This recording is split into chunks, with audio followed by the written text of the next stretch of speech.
zase ľudia, ja som ten Tinás a toto je ďalší týždeň s Nerdom, kde ja, ten Nerdom, hovorím o tom, aký bol môj týždeň. Takže začínam tým, že som zase musel skôr vstávať a som vonku pracoval s pracovníkmi niečo pri našom dome. A to iba chvíľku trvalo. Potom neskôr som doma niečo robil, alebo som musel dať kde ísť. Ale to ísť, kde som musel poviem neskôr, ešte chcem povedať to, že prišiel mi balík z Vintedu, bola hra na toto príslušenstvo, o ktorom som minule rozprával. A to príslušenstvo, z toho sa mi vrátili naspäť peniaze a ten Polák zase na to podal novú ponuku a som sa ho na to opýtal, že hej, je toto teraz to správne? On, že áno je. To som to objednal a teraz dúfam, že mi to ten nový týždeň aj príde. Ináč tá kazeta na radiostream dnešný mi ešte neprišla, takže tam mi pravdepodobne až budúci týždeň príde ako tento týždeň. Takže potom, keď bude stream asi o 10:00 alebo možno aj o 9:30, tak budeme zase rozhodovať, či si toto alebo toto vypočujeme. Potom kde som bol? Bol som v Košiciach kvôli jednej veci, ktoré nemôžem rozprávať, ale bol som tam, som robil tú vec vybavil a potom som si povedal, môžem ísť naspäť a čo iné dokončiť, ale potom som si povedal, hej, blízko je Optima. Tak som si pošiel do Optimy asi tak chvíľku a kamo mne sa nechcelo ísť nikde električkou, lebo reálne za prvé som musel čakať, za druhé tam tá budka, od ktorej som si chcel kúpiť ten listoček, nešlo cez kartu bankomatovú, tak som išiel kde inde, no peši som šiel do Optimy a tam som bol. Tam prvé som si prezeral obchody, ako napríklad Maťové akcie a Vieci, tí, čo tam majú za veci na ochutnávanie. A mali tam veci, akurát všetko bolo také predražené, a kamo reálne. Monster za 7 € a také malé 100-gramové takis rančové za tiež 6 €, čo mi prišlo šialenstvo ako cena. Ale ináč boli tam taká skupinka chlapcov, si kúpili jedno Ramune nápoj a neskôr ma spoznali. Tá som im dal takú kartičku, čo ja dávam ľuďom, keď ma spoznávajú. Tak im dám takú kartičku, kde som ja spotený s podpisom, len sa potešili a čauapa.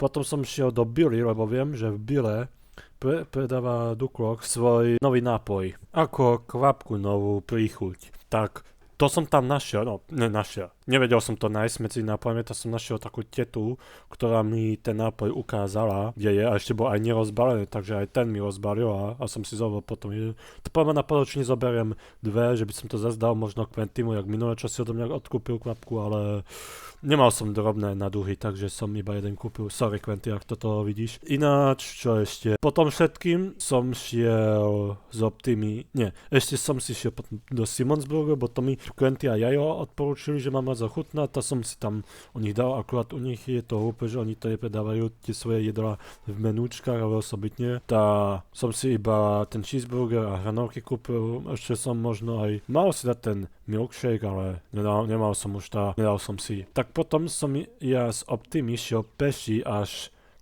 úplne ďalej, ale že ďalej, no mne pol hodinu peši a kamo, to keď ideš po Košicoch peši, vidíš miesta, ktoré si nikdy nevidel.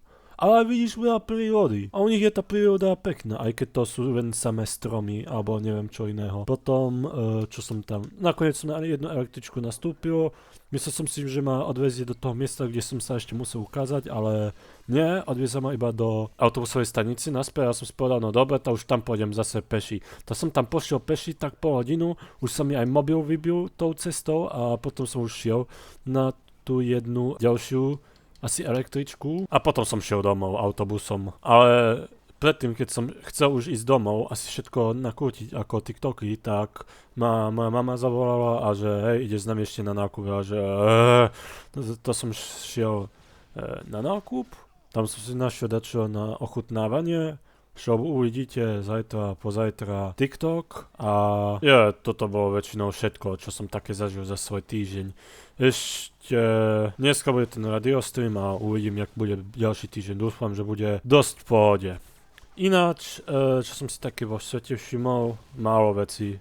Lebo teraz, keď som stále vonku a pracujem, teraz som málo na internete, čo znamená, že si málo veci všimnem, čo sa v internete deje a to sa mi nepáči. Ale hej, som si také dve veci všimol. Jedna je to ten anime streaming service Crunchyroll teraz je strašne nenávidený od anime fanúšikov, lebo zase tie nedávne týždne oni viaceré tie anime stránky pobanovali, zakázali, vypli. Už sa aj v Nemecku boja, že aj svoju anime stránku tam oni vypnú, ktorú ja používam na sledovanie a podľa mňa oni to nevypnú. Takže teraz všetci nenávidia Crunchyroll, pospamovujú po komentároch na TikToku inde tú fotku, kde tam Ruffy ničí ten Crunchyroll logo, takže hej, Crunchyroll teraz asi končí. A potom som si všimol, že vyšiel už Steam controller a vyzerá byť v pohode. Kúpim si ho? Nie, lebo nebudem minať 99 € za ovládač. A to je viac menej všetko, čo som si ja všimol za tento týždeň.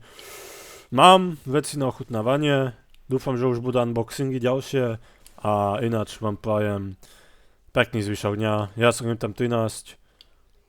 Po tomto videu pôjdem natočiť 2 ochutnávky a zapnem potom radiostream. Takže tam sa uvidíme tak o 9:30, 10:00 a prajem vám pekný zvyšok dňa. Čau.